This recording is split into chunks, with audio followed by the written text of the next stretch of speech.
How to record your Wave microphone in Audacity. First, make sure Audacity is recording from the correct input. Go up to Audio Setup, then Recording Device, and then make sure this is set to Mic In for your Wave 1, Wave 3, or Wave XLR.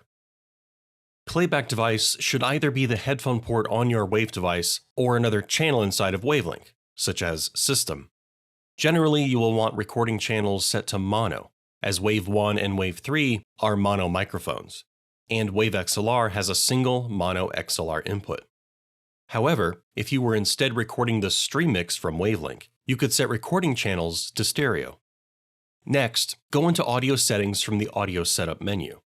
Ensure that project sample rate and default sample rate are set to 48 kHz, or 48,000 Hz. Elgato Wave microphones and Wave XLR are 48 kHz by default. We would usually recommend recording at 24-bit, as Wave microphones can output 16 or 24-bit audio. 32-bit is a whole other video. Click on the red button at the top toolbar, and your recording is happening. When you are finished recording, hit the stop button on the top left. Then, to save your recording, go up to File, Export, then Export Audio. Here you can choose a location, file format, and encoding type. Saving to a WAV file is a safe bet. And then you would choose Signed 24-bit PCM. We have plenty of other resources about getting the most out of your Wave microphone, like audio effects.